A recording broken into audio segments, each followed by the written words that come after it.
ètò Ijiroro Owuro ló tún gbòde. ètò yìí ló ń bí wọ́n lè kí ní káàbọ̀ kí fún máa fi ìlú fẹ́ kú àwọn ojúbà. ètò tó kọ́ ní lọ́gbọ́n tó fún ní lóye ó gbà ṣàlàyé ètò Ijiroro Owuro. ètò yìí ló ń ìlànà ìṣẹ́gbọ́. gbogbo ìkan pàtàkì láwùjọ lẹ máa bá níbẹ̀ gbogbo ohun tẹ́ fẹ́ mọ̀ nípa wọn ni wọ́n máa sọ. most of àwọn ọmọ tó wà talented tó ní ìlú àti láti ọ̀fà society. pẹ̀lú Ola Onabajo lórí Startimes Television Yorùbá níbi tá a ti ń ṣàfojúsùn ayé tó rẹwà. Yorùbá yín ẹ máa rí gòrò ẹ máa wo Startimes.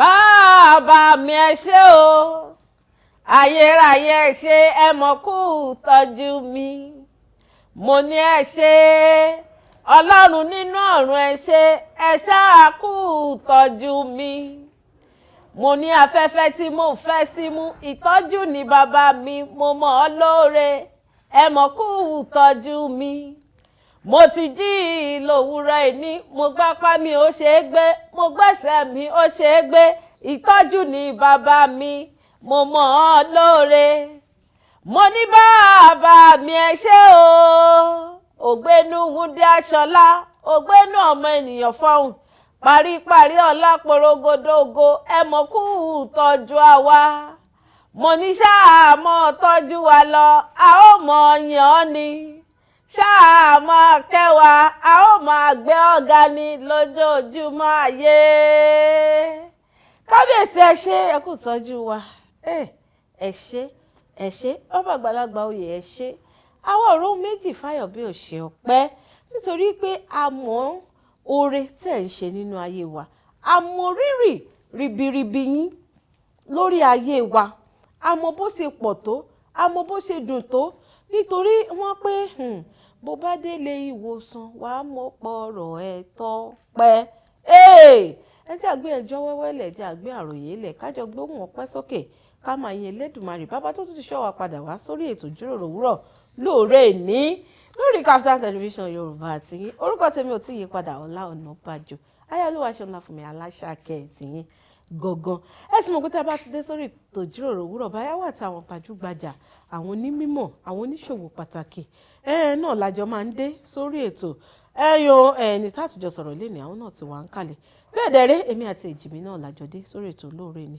ìyá wa. gbogbo ẹ̀yin olólùfẹ́ wa látúnkì ní àkọ́tún ètò Ijiroro Owuro lówùúrọ̀ yìí o akínyìn pé ẹ káàárọ̀ o a ò jíire bí ṣe dáadáa la jí a dúpẹ́ fojú rẹ̀ tó tu jímọ̀ wa lówùúrọ̀ òní gbogbo ọmọ ilẹ̀ káàárọ̀ òjíire pátápátá gbogbo yín la kí akínyìn lọ́tún akínyìn lósì akí ọmọdé akí àgbàlagbà akí arúgbó akí omidan akínyìn gidigidi gan nítorí pé kí ni ọwọ́ ìfẹ́ tẹ̀ náà sí wa lọ́tún tẹ́ náà sí wa lósì gbogbo ẹ̀ pátápátá òun náà la rí ẹ ṣeun lọ́pọ̀lọpọ̀ Startimes Television Yorùbá níbí báyìí lórí Startimes la balẹ̀ sí bíbá tó bá jẹ́ pé bóyá orí fóònù àbórí social media handles wa lẹ́yìn tí ń wò wá la ṣe ń sọ ìkànnì yẹn lórí Startimes 132 níbi tí a ti ń ṣe àfojúsùn ayé tó rẹwà ayé wa yóò máa rẹwà ní kò ní dòbu láṣẹ aláwòrán bí àwa kí gbogbo ẹ̀yin olólùfẹ́ wa lókè òkun nílẹ̀ ọba lókè ọ̀yà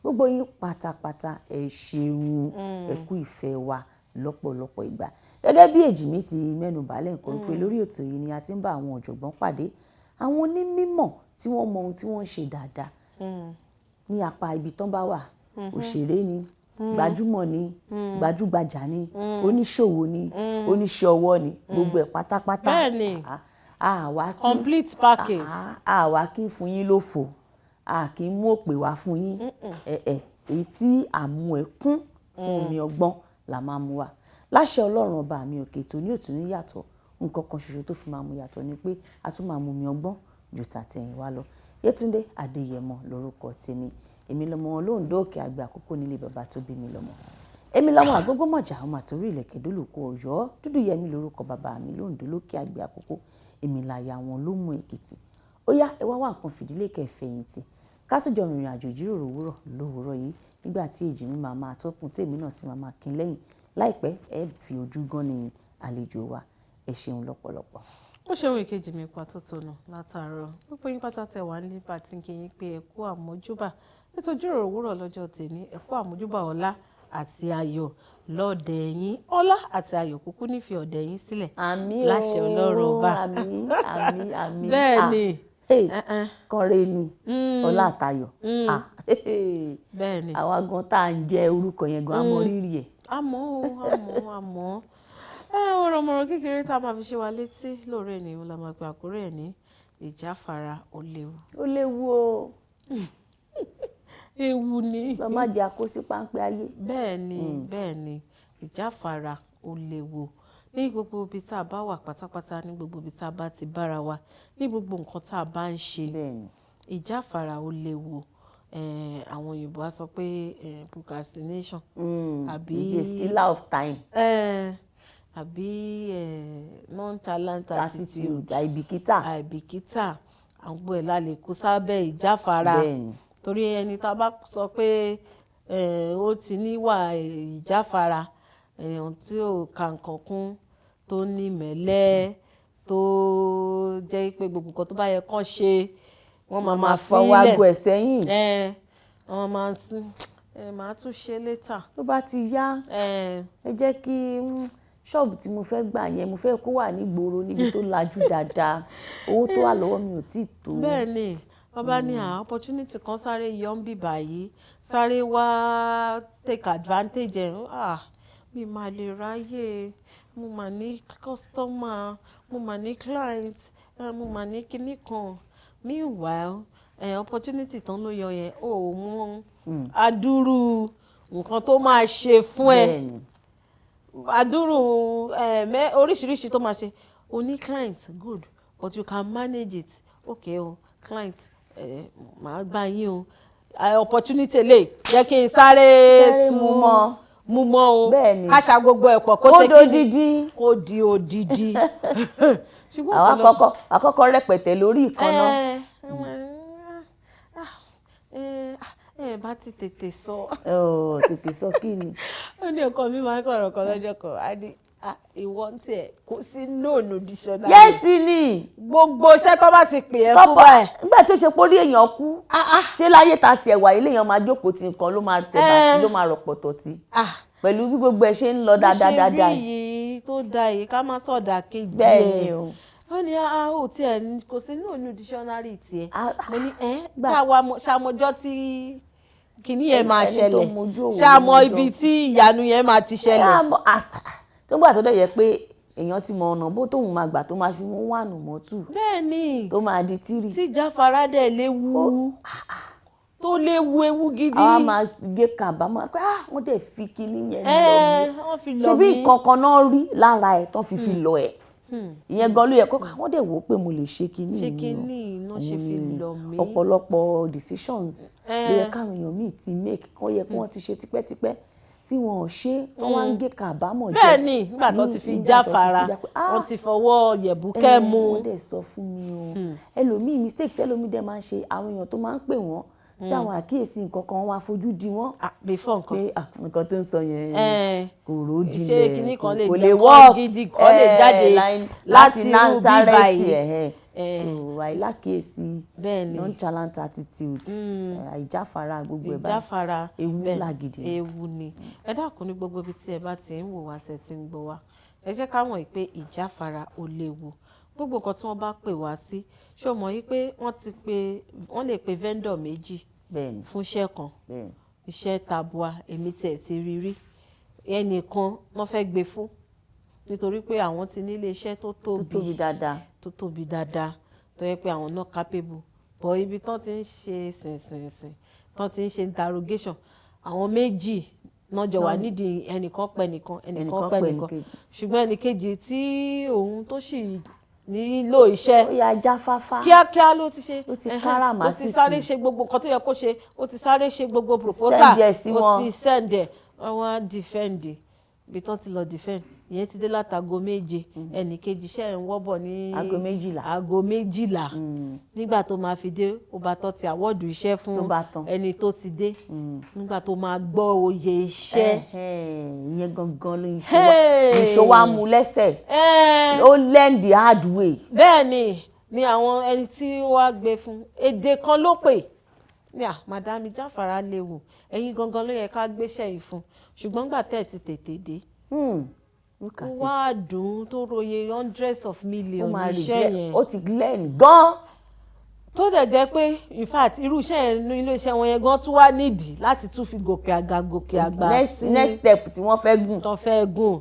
ó túmọ̀ sí pé Ijafara ò léwu ẹ má yẹ ká máa fojú di gbogbo opportunities kéékèèké tàbí tó tóbi. irú àwọn situation yẹn lòwe yẹn ti dùn kété tí tẹnìkan bá bàjẹ́ tẹnìkan kò ń ṣe bíi ti kú.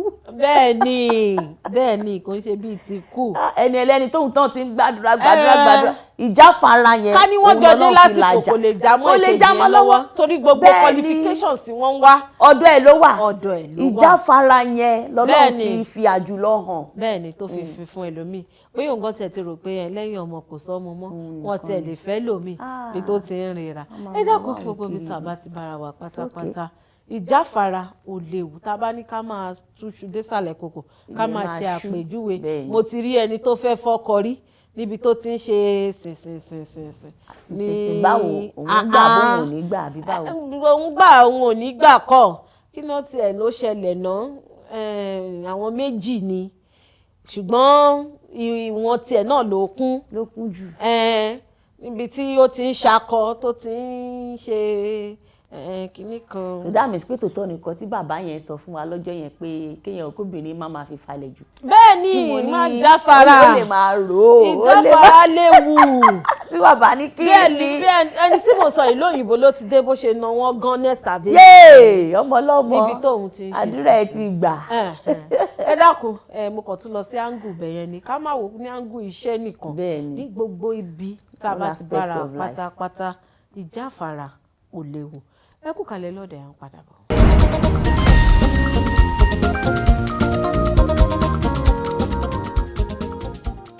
ẹ káàbọ̀ padà sórí ètò Ijiroro Owuro lórí Kaftan television Yorùbá tìyín lórí Startimes Channel 132 náà láwà ní gbogbo ibi tí ọwọ́jà iléeṣẹ́ Startimes tó dé náà ní Kaftan television Yorùbá tó dé bá ti dín kí n pẹ́ káàbọ̀ padà fún àǹfààní ìtẹ̀sẹ̀ ń darapọ̀ mọ́ mi orúkọ tèmi lẹ́ẹ̀kan sí Ola Onabajo bẹ́ẹ̀ lórí kejì mi náà wà ń kalẹ̀ Yétúndé Adéyẹmú àjọwà lórí ètò ni àlejò wa tààrẹ fi ijó gbé gẹ́gẹ́gẹ́ sórí ìjókòó àwọn náà ti wà ń kalẹ̀ wọn ti wà níbí sísá mi ẹ káàbọ̀ sórí ètò mi. ẹ káàbọ̀ máa o ẹ káàárọ̀ máa. ẹ rọra ṣe dáadáa lẹ́dẹ́. adúpẹ́ fún làlàáfíà.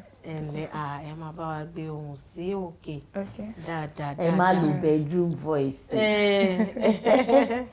ẹ lo outside voice ohùn gbòòrò. ẹ tún káàbọ̀ lẹ́ẹ̀kan sí i. ẹ ṣeun ló ti. yẹsọ ọmọ alẹ́ ti rí ojú yín bóyá kẹ̀wù lè bá wa ṣe àfihàn ara yín orúkọ yín lẹ́kùnrẹ́rẹ́ fún àwọn ará ilé. orúkọ tèmi ni Alebiosu Basirat Ifedayo. Alebiosu Basirat ẹ wo àwọn aráalé wọn kì í níbí o wọn kì í bẹyìn. gbogbo àwọn aráalé náà ń kì í wọn kì í tológun tí gbogbo àwọn àgbáláyé máa ń pè ní kí ni orúkọ bí iṣẹ́ yín. Sexy best. ó pọ̀. Sexy baby ẹlẹ yóò bàjẹ́ ọmọ ẹlẹ yóò bàjẹ́ àwọn ló dùn yìí. Sexy best beauty palace. Wow. Sexy best beauty palace. orúkọ ibi iṣẹ́ wa. iṣẹ́ ìsara lóge nìyẹn o. torí a mọ̀ pé gbogbo àwọn àgbáláyé wọn máa ń pè yín sexy best. àwọn gan sexy. mo ní sexy sessy. okay sexy. okay sexy. kí ni sexy yẹn kí ni. from orúkọ ni. Sekinat. God bless you. wà nílé. orúkọ tó bá wọn ọmọ ló ń jẹ́ lẹ́yìn odi. bẹ́ẹ̀ ni. sẹ́kí. ọmọ tó pọ̀ ó dáa irúfẹ́ àwọn iṣẹ́ wo ni sexy best máa ń ṣe. ẹ ṣeun lótú mo wà into beauty bá ṣe sọlọ mo máa ń ṣe irun I'm a stylist máa ń ṣe irun mo dẹ̀ máa ń ṣe makeup mo máa ń ṣe pedicure. Okay. Yeah, mo dẹ̀ tún máa ń ta oríṣiríṣi nǹkan. Mo tún máa ń ṣe nǹkan tí à ń pè ní lash extension. Lash extension tí àwọn èèyàn ń ṣe ń sìn. So mo máa ṣàlàyé yẹn dáadáa. Bẹ́ẹ̀ ni wọ́n máa ṣàlàyé gbogbo ẹ̀ fún wa. So oríṣiríṣi lashes ló wà. Okay. Á tẹ̀ máa tá bá ti débẹ̀ àwọn iṣẹ́ tẹ̀ ń ṣe la ṣe ń sọ lọ́wọ́ báyìí. Ẹ ń ṣe irun. Mo ń ṣe irun. Hair stylist. Yes ma'am. Ẹ ń ṣe makeup wa. Bẹ́ẹ̀ ni ma. Ẹ ń ṣe lash extension. Yeah. Ẹ ń ṣe pedicure. Ẹ ń ṣe pedicure. Ẹ ń ṣe nails. Ẹ ń ṣe nails. Ó túmọ̀ sí pé gbogbo nǹkan tó bá ti ní ṣe pẹ̀lú ìṣaralóge, ara títún ṣe. bẹ́ẹ̀ ni ma. Ọ̀dọ̀ sẹ́sì Best. ni ká máa gbà lọ. Sẹ́sì best. Ó dà ẹja ṣe báyìí tẹ́ fi bára yín nídìí iṣẹ́ à ń ṣerun à ń ṣojúlóge ó ti tọ́dún mélòó sẹ́yìn. Tá bá máa wò ó pé bí mo ṣe bẹ̀rẹ̀ mo ò tí ì dán ju ọmọ ọdún 12 lọ. Tí mo ti bẹ̀rẹ̀ ká máa ṣerun ni mo ti bẹ̀rẹ̀ ká máa ṣerun. Mo ní passion fún láti ilẹ̀. Mo ní passion fún and the word sẹ́sì ó wá láti orúkọ tẹ́ pè ní Sekinat. Ẹ̀gbọ́n mi ni ó ń jẹ́ bẹ́ẹ̀. So ó jẹ́ ẹni tó motivate mi tó inspire mi láti bẹ̀rẹ̀ iṣẹ́ yìí. So ìgbà tí mo lọ ilé ìwé secondary school. So tí ẹ̀gbọ́n mi ò bá ti sí nílé èmi ni mo máa ń wà ní shop láti attend sáwọn clients wa. So tí wọ́n ti mọ̀ pé mo máa lọ sí school. Most of them ti mọ̀ pé mo máa lọ sí school ní àárọ̀. So wọ́n ti mọ̀ time tí mo máa ń wà ní. Gbogbo àyẹn secondary school lẹ wà. Secondary school ni mo wà. So tí n bá ti dé bẹ́ẹ̀ wọ́n máa wá. Èmi gan máa ti dúró dè mí. Wọ́n ti máa dúró because kí n tó lọ láàárọ̀ mo ti open mo ti arrange everywhere down. Yeah. So tó bá ti wá dé màá attend sí wọn. In fact ìgbà míì mo máa ń short mo ò ga sí customer mi. So sometimes I had to use àpótí máa lo àpótí láti ga bá wọn dọ́gba láti lè bá wọn ṣerun. And kò ṣe pé mo good bẹ́ẹ̀ yẹn náà nígbà yẹn àmọ́ wọ́n máa fi encourage mi pé ọmọ yìí tó tiẹ̀ ń gbìyànjú láti lè sọ pé òun fẹ́ ṣe. So most of them máa fi encourage mi pé ó yá wá bá wa ṣe tó bá ṣàṣe rí àwọn á gbà bẹ́ẹ̀.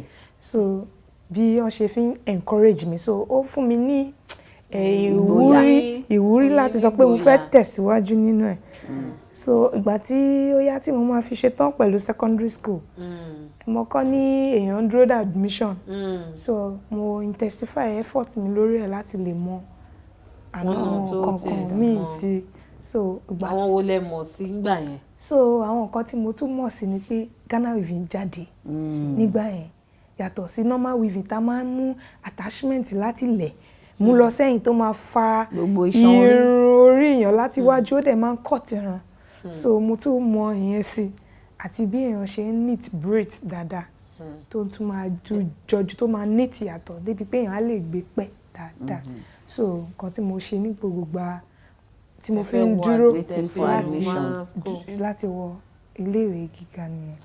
So ọ̀dà ní ọdún yẹn ó ti tọ́dún mélòó ọdún tẹ mọ Ghana weaving sí mọ braiding sí yẹn ìyẹn ti tọ́dún mélòó léni tá bá máa kà ó máa tó bóyá bíi 2007 láti 2007. yẹn lọ bí 20 ọdún bíi 17 years okay exactly 2007 2008. Wow. Ní ẹtì ìgbà kúkú lẹ wá lè sọ pé ẹ dá lára yín ìyẹn àtọ́dún mélòó sẹ́yìn tó jẹ́ pé ẹ ti wò pé anything iṣẹ́ à ń dirun mo wà ń bẹ̀. Ìyẹn máa ti tó bí ọdún 8 báyìí. Ìyẹn àtọ́dún 8 sẹ́yìn kí ni nǹkan tó ṣẹlẹ̀ nígbà yẹn. Nǹkan tó ṣẹlẹ̀ ni pé ìgbà tí mò ń serve mo máa ń ní ìlú tí mo ti serve because mo máa ń ṣerun fún àwọn couple Benue State. No. Ẹ̀fọ́ bíríìjì oríṣiríṣi. So àwọn tí mo máa ń ṣerun fún from there àwọn indigene yẹn máa ń invite kí wá bá wọn ṣerun tó bá ti rí àwọn ọrùn tí mo ti ṣe especially tó bá ti gbọ́ pé mo wá látẹ̀kọ́ like Lagos so they want me to like pé kí n bá wọn ṣerun so from there mo tún rí àwọn income tó tún ju aláwí lọ jáfara léwu. So mo tún rí àwọn income tó tún ju aláwí lọ nígbà yẹn so I encourage mi pé anyways tí báwọn èèyàn ṣe ń pariwo àwọn lọ wáṣẹ́ kiri wọn ríṣẹ́ yìí àti pé tí bá ń gbọ́ sálárì àwọn èèyàn gbà yẹn pé sálárì 25,000 ọmọdé mọye tó ń wọlé lórí ká fọwọ́ dára yìí lọ́sẹ̀ kan nìkan. tí mo ké tí bá lọ establish ara mi mo máa rí owó ju pé mò ń dúró de sálárì àti pé the stress of a máa tètè jí láàárọ̀ honestly lọ́bi iṣẹ́ gbogbo stress Lagos State traffic stuff yẹn pé I don't think I can go through it like mo pé okay tí n bá ṣe tán náà bóbi ohun mi bí mo ṣe ń múra kàn lọ sọ́fíìsì láàárọ̀ mo like at the same time ó tún ohun mi náà ìgbà tí mo ṣe tán mo pé okay mo try láti ríṣẹ́ wáṣẹ́ mo ṣáà ń ṣe bí ká lọ audit firm àwọn tó kọ́ tó ti dá accounting so àwọn tó ti ní audit firm so tí wọ́n kọ́ ní hairdresser nìyá ìyá lọ ṣàkántì ẹ máa ṣàkántì láti fi kọ owó hairdresser yìí. mo ṣáà bá wọn ṣiṣẹ́ for some times so mo rí pé kò pay mi kò rọgbọn kò ara yóò lè dúró síbẹ̀ èmi gan ẹ máa rọ́jú lọ bí iṣẹ́ ni níbi tẹ́lẹ̀ tí destiny yìí wà tó ń retí yí pé kí ló ń ṣe ń bí.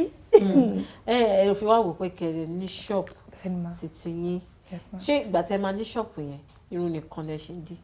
ìgbà tí irun ni mo kọ́kọ́ bẹ̀rẹ̀ pẹ̀lú so ìgbà tó yá mo fi makeup sí so gradually like o ti ju 6 months interval lọ tí mo bẹ̀rẹ̀. tẹ́ bẹ̀rẹ̀ níbi 8 years ago yes ma ni mo fi makeup sí kí lẹ rí tẹ́ fi wò pé kẹ́ proceed mo kọ̀ wò pé èèyàn máa ń grow náà ni àti pé ibi táyé bá ti yí sí kéèyàn tún bá wọn yí sí. má jáfara mo dẹ̀ rí pé jáfara léwu àwọn nǹkan tó ń trend ni so gbogbo nǹkan tó bá ti ń trend lèmi máa ń fẹ́ fi ibi tí school tẹ lọ ti wọlé nìyẹn. bẹ́ẹ̀ ni torí pé yín kàwé makeup yẹn ṣe wá lọ́kọ ni àbí yẹn náà kàn wà náà ni.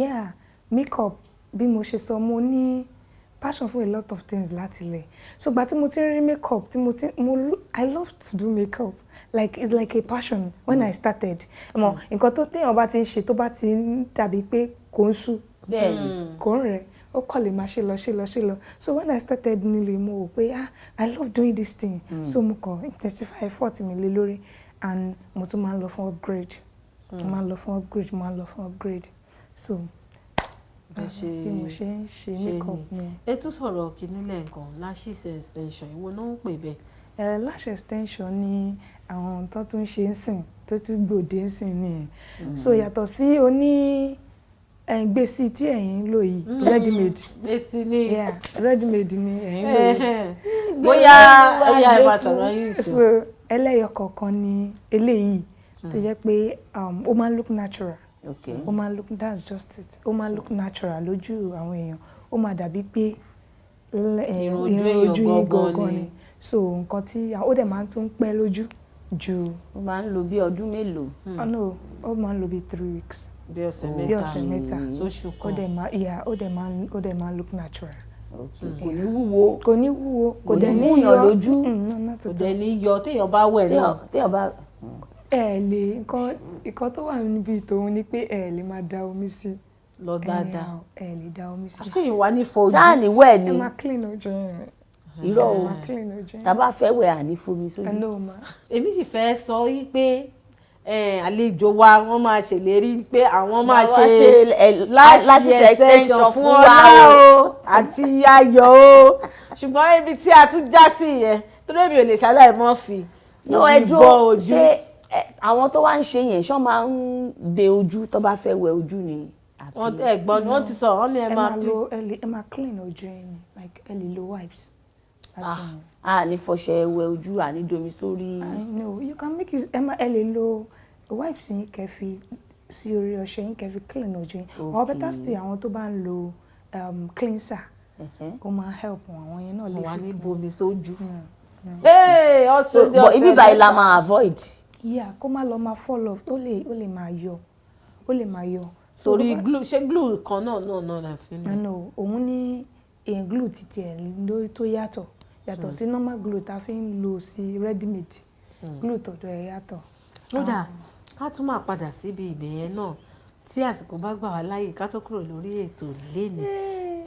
Iṣẹ́ à ń ṣerun nígbà tẹ́ wà ní ilé ìwé gíga kí ló ṣe ràn yín lọ́wọ́? Ó ràn mí lọ́wọ́ gan-an lọ́nà ìgbà ní ọ̀pọ̀lọpọ̀ ìgbà. Ẹ gbóhùn sókè. Ó ràn mí lọ́wọ́ lọ́pọ̀lọpọ̀ ìgbà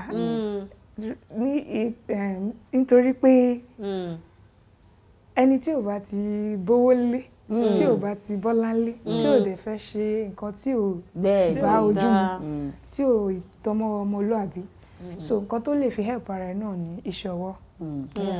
So nígbà tí mo wà ní iléèwé gíga mi ò tiẹ̀ ní àwọn òbí mi rárá mi ò ní wọ́n lára rárá so mo jẹ́ ẹni tó yẹ pé ìgbà tí mo ti wọlé ni mo ti sọ fún àwọn tàjọ wà nínú building kan náà àwọn classmates àtàwọn other schoolmates mo ń ṣe báyìí in fact I was busy throughout.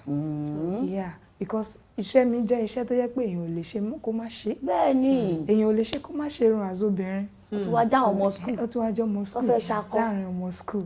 So bá ń ṣe lashes à ń ṣe irun à ń ṣe èékánná wọ́n mọ̀ mí nínú ní school yìí ló sẹ́yìn. wọ́n mọ̀ mí nínú beauty àti wọ́n mọ̀ yìí ní number 1. Àwọn ọkọ̀ mo máa ń ṣiṣẹ́ gan-an. Bó ṣe ń ṣe yẹn wọ́n máa fast gan nìyẹn o. Ṣé kò wá ní apá àbìkan tó ti affect academics? Not at all. Báà lẹ ṣe ń ṣe routine yẹn. Not at all. Okay, ní wọ́n ti máa sọ fún mi lẹ̀ ìmí ti máa sọ fún mi lẹ̀ pé òun fẹ́ wá ṣe irun ní èní o so mo ti máa fi sínú màá ti mú ní lọ́kàn pé mo fẹ́ ṣe irun fún yàn tí bá dé láti school mo tún máa attend tutorial mo bá ti dé láti school mo tún máa lọ fún tutorial so ìgbà míì tí ó bá ti sọ fún mi pé àwọn fẹ́ wá ṣe irun time by mo lè skip tutorial but mo ní àwọn ọ̀rẹ́ ní tutorial tó jẹ́ pé àwọn náà good wọ́n lè explain nǹkan tí wọ́n bá ṣe but class mi ò lè skip but tutorial I can still skip and máa lọ ṣiṣẹ́ tó bá dé máa lọ bá wọn. Ọmọ bó ṣe ò jẹ látàmọ́ ọdún 12 Sista Ọlá wà ní Sista Ola Onabajo wọ́n ṣe ń sọ yẹn wọ́n yẹ kí n máa rántí good old days kí n máa rántí iléèwé gbogbo àwọn tó ń wò mí tí wọ́n wà lé wọ́n lè bá wa testify sí kí làwa ní láyé mi. Ó dáa sísítà mi ní àwọn àsìkò tá à ń sọ yẹn iṣẹ́ irun yìí pé ṣé kò wá sí àsìkò ìgbà kan tó dojúkọ ẹ̀kọ́ yín bóyá ó jẹ́ kí ẹ̀mẹ́hẹ̀ ní. Honestly speaking kò sí ìgbà kankan tí mo tiẹ̀ lè rántí pé ó affect me in any way not at all.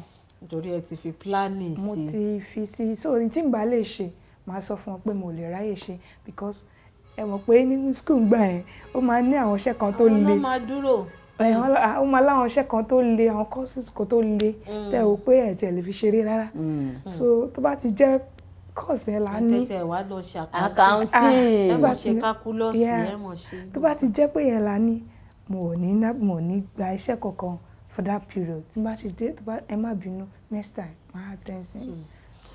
Ó dáa àlejò wa ṣe wà lórí ìjókòó a sì máa gbọ́rọ̀ tó pọ̀ lẹ́nu wọn. Sísítà mi a fẹ́ lọ sókè lọ́hùn kẹ́ ẹ̀ sinmi ìṣẹ́jú kan orin wo lẹ fẹ́ ká lọ wò lé ká fẹsẹ̀ rájò orin tẹ́ ẹ bá nífẹ̀ẹ́ sí fúnra ra yín. Ṣé mo lè choose hip hop? Bẹ́ẹ̀ ni. Okay. Ẹ lè fún wa láṣàkẹ́. Ó ti ga ṣàkẹ́ létí lọ. Ó yá ìwọ ń bẹ̀. New release. New release ẹ̀ tí mò ń kọ lọ́wọ́ ẹ̀. Kí ni táìtù ẹ̀ náà? Ṣé bí etí ẹ mọ new release yẹn o mo tí mo ṣàwọn ni ìjẹ́gẹ̀rẹ́. Kí ni kọ́ at the top? Ó dáa new release Àṣàkẹ́. Ó dáa ọmọ mi. No kìíní kan àti you dey amaze me you dey amaze ìyẹn lèmi mọ̀ dáadáa. Ó dáa àti terminator. Gbogbo ẹ̀ yóò mọ bára wọn lọ́jọ́ kan. Wọ́n ní àlejò wa ní ká lọ wo Àṣàkẹ́. Ọmọ ológo. New release wọn ká fífi ẹsẹ̀ rajó ńlẹ̀. Tọ́pọ̀ padà dé àlejò wa ṣe wà ń kalẹ̀ wọn àdìgbì. Ẹ kú kalẹ̀ à ń padà bọ̀.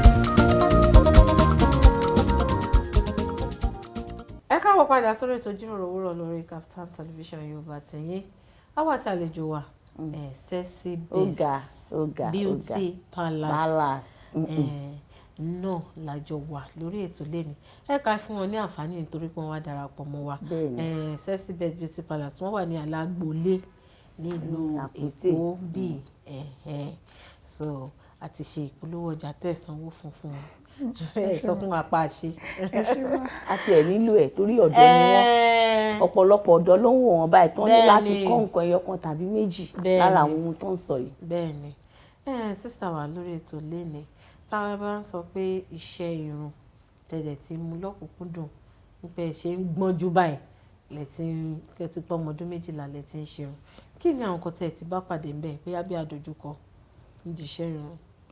nídìí kò sí iṣẹ́ kankan tó ṣe dáṣe. bẹ́ẹ̀ni tí ò ná àdójúkọ tí ò ní tiẹ̀ so nǹkan tí mo lè sọ ní pàtó ni pé téèyàn bá for some particular time téèyàn bá ti lọ́mọṣẹ́ láti lè ní bá mi mú gbá bá mi má o ó máa ń fẹ́ wọ́n á fẹ́ súnyàn díẹ̀ but tó bá ti jẹ́ pé nǹkan téèyàn nífẹ̀ẹ́ sí jù lọ kéèyàn dẹ̀ smart passion ni number one tó bá ti ó dẹ̀ gbọ́dọ̀ jáfara because the more tó bá ṣe jáfara sí ló ṣe máa mẹ́kọ̀ọ́ sí. jáfáfá ni jàre jáfáfá èkejì mi.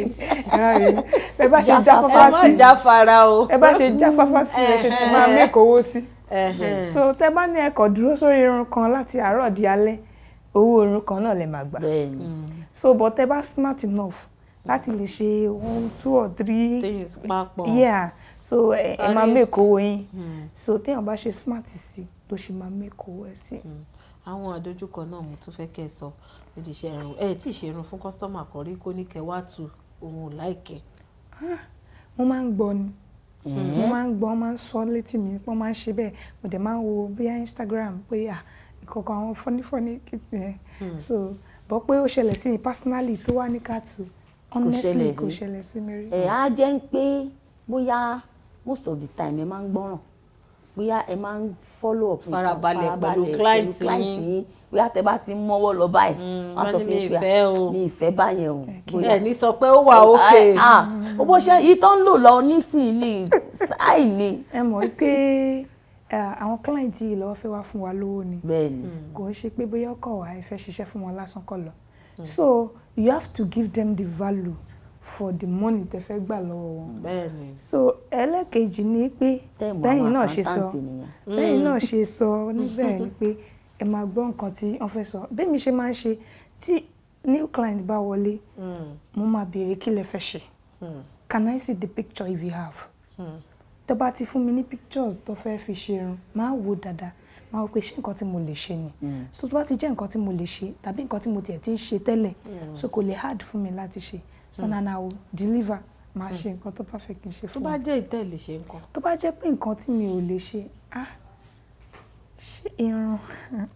ẹ̀ tí bá padà genius láti ó dá wọn lójú pa. bẹ́ẹ̀ ni èmi tí ẹ̀rí dídí tèmi ṣe ń béèrè ni pé ṣé wọn tó bá jẹ́ nǹkan tó lè ṣe èèyàn á dẹ̀ lè sọ fún ẹnìyẹn pé àṣẹ ká ṣe irú eléyìí tó súnmọ́ tó farapẹ́ téèyàn dẹ̀ mọ̀ pé èèyàn lè ṣe ṣé mọ̀ pé ọ̀pọ̀lọpọ̀ àwọn oníṣẹ́ ọwọ́ nǹkan tí wọ́n ní lè ṣe wọ́n á gbà wọ́n ní àwọn máa lè ṣe. wọ́n á lọ ṣe yamayama. versus what I get. what I order. ó dà ìyàwó àdúpẹ́ tún ti sún mọ́ ń fọ ẹsẹ̀ ń fọwọ́ pedicure manicure ń ṣe kánná gbogbo àwọn kinní yìí kí ni business yẹn kí náà ṣe wà lucrative sí. anything tó bá ti jẹ́ ìṣaralóge àwọn tó bá gbáfẹ́ àwọn tó bá dẹ̀ mọ value ẹ̀ tó mọ ìrírí kinní yẹn wọ́n máa fẹ́ ṣe ni ṣá wọ́n máa fẹ́ ṣe ni so ẹni tí ó wá ṣerun tó fẹ́ tó dẹ̀ ní photoshoot ó lè ṣe makeup lẹ́ẹ̀kan náà lọ́dọ̀ yín. aṣọwọ́ àṣe pedicure irú ẹsẹ̀ tèmi tó ti gé ìrànlẹ́ ẹ wà bá wa ṣe pedicure bá a lè ṣe extension. so a ṣe gbogbo ẹ̀ mọ́ra wọn bẹ́ẹ̀ lọ́wọ́ èèyàn so nǹkan tó yóò fà á tí mo fi rò pé ok tí n bá ń ṣe gbogbo ẹ̀ mọ́ra wọn bẹ́ẹ̀ kówó pé kówó lé náà ni gbogbo ẹ̀ náà but at the same time ó ti lè máa tó wà convenient fún àwọn tó wá wá sọ́dọ̀ èèyàn ni kò ní ṣe pé wọ́n ṣe irun tán wọ́n tún lọ síbòmíì láti lọ ṣe ojú wọn or ẹsẹ̀. Mo ló fẹ́ mú mi bèrè lè àwọn pàtẹ bẹ̀rẹ̀ sí ní dirun yẹn tó jẹ́ wífì òní fífà tí Ghana weaving join ẹ̀ àwọn ọrùn wo ló tún ti dé tó tún dàbí ti gbàlódé nísìn. Ok, àwọn tó tún ti dé lẹ́yìn yẹn ó pọ̀ jaburata. Àṣekáwò díẹ̀. Bí nísìnyí kọ́ máa sọ pé wọ́n fẹ́ ṣe dreadlock. Ní ayé ìgbà yẹn dada la mọ̀. Àwọn dada la mọ̀. So eléyìí ṣe èèyàn lè ṣe artificial dada ẹ̀. Tẹ́wọ̀n èèyàn dẹ̀ máa rò pé bóyá natural ni wow. Yeah. So different braids ló ti jáde. Tẹ́lẹ̀tẹ́lẹ̀ normal braids la máa ń rí but knotless braid ti wà. Knotless ti wà. Irú tí àwọn ọmọ mi wà yìí náà lò kò sí nǹkan tó jẹ́ wig lórí braided wig tẹ́lẹ̀ but nísìn everything ti wà.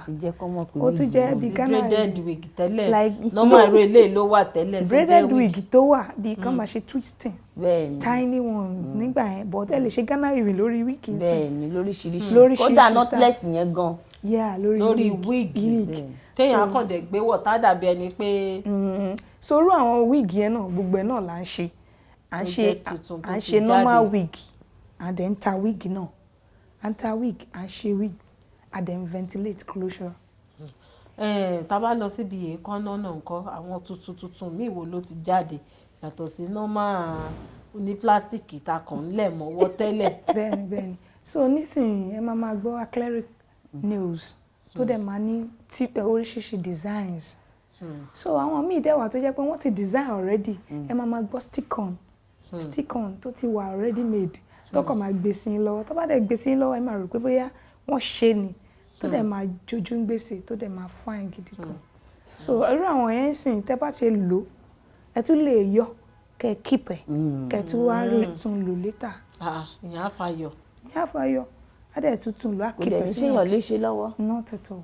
Ó túmọ̀ sí pé gọ́ọ̀mù yẹn ò ní gọ́ọ̀mù dáadáa ni. Bẹ́ẹ̀ni kọ́tẹ̀ lè bí kọ́tẹ̀ lè lò temporary. Fọjọ́ kan. Yeah. So ẹ̀dẹ̀ máa tún jáde lọ́jọ́ kejì tó tún lè tún wọ. Ìyẹn á wọ́n dáadáa gan ni. Kò dẹ̀ wá wọ́n wà affordable. Ẹ ṣé wọn àlejò wa àdúpẹ́ torí pé àpè yín èdè jẹ́ wa. Gbogbo ẹ̀yàn ara lè pátápátá tàjọ wà lórí ètò lẹ́ni gbogbo yín náà là ń kí nítorí pé ẹ tún rí omi ọgbọ́n ẹ ti rí ibùmú.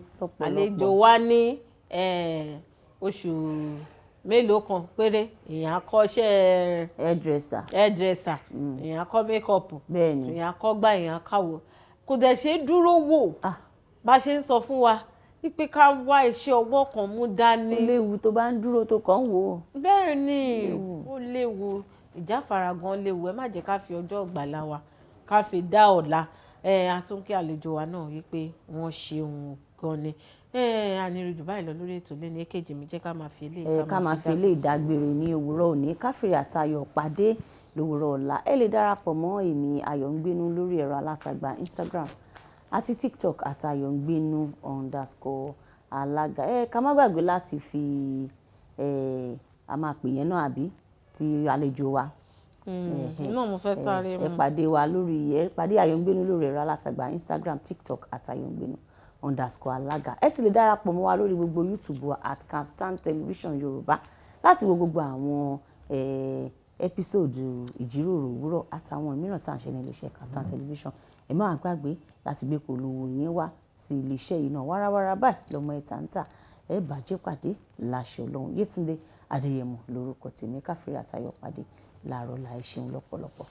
Ó ṣe wọn kejì mi ní apá bíi tó tiẹ̀ ti dẹnu dúró yìí apá bíi ìpolówó yẹn àwọn Yorùbá máa ń sọ̀rọ̀ kan wá ní ìpolówó ọjà báyìí òun ni àgúnmu owó gbogbo wa pátápátá ẹ jẹ́ ká tara ṣàṣà ká wá bá ayọ̀ àti ọlá darapọ̀ ẹ kó gbogbo ìpolówó ọjà yín wá ká bá yín polówó ẹ̀ ká jẹ́ kó gbogbo àyín jẹ́ nítorí pé èèyàn kan kì í bá wa ṣòwò kó pàdánù gbogbo ẹ̀yin onímọ̀ oníṣẹ́ ọwọ́ èèyàn tọ̀kùnlùlù ẹ̀yin àáfà ẹ̀yin wòlíì a ní àsìkò fún yín lórí ètò ìjíròrò òwúrọ̀ ẹ̀yin ṣáà ti gbá wa láago a máa dá yín lóhùn náà ni àwa la máa gbé a sì máa fún yín ní èsì tó dáa. Àlejò wa tí a jọ ṣètò lẹ́ni tẹ́ bá fẹ́ bá wọn pàdé ẹ bá wọn pàdé lórí Sexy Beauty Palace lórí Instagram Sexy SESS S as in school SESSY best Sexy Best Beauty Palace lórí Instagram tó tó bá dórí Facebook lẹ ti fẹ́ bá wọn pàdé ẹ bá wọn pàdé láti Basirat Alebiosu lórí Facebook gbogbo nǹkan tẹ́ bá fẹ́ mọ̀ nípa wọn gbogbo ẹ̀ náà ni wọ́n máa dá inú tó máa fún yín ní èsì tó dáa kí dùn kó pọ̀ sókè òun náà ní ọbẹ̀ oge orúkọ tèmi ò tí ì padà Ola Onabajo ni mò ń jẹ́ aya Olúwaṣọlá fún mi aláṣàkẹ́tì gangan tí ó kọ́ mọ̀ tẹ́ bá fẹ́ bèmí náà pàdé ẹ bá mi pàdé lórí @Onabajo Olawale @Onabajo Olawale tó bá jórí Kaftan television Yorùbá lẹ́tí fẹ́ bá a pàdé @Kaftan TV Yorùbá ẹsẹ̀ gbogbo èròǹgbà ìṣọwọ́ gbogbo ẹ̀ lámarí tàbí máa fún yín ní èsì tó dáa kékèjì mi bá ti ń sọ pé rẹ̀ àtàyè láti pàdé lọ́la kájọ máa juwọ́ sáwọn ará lé pé ó dàbọ̀ dìgbà kan náà.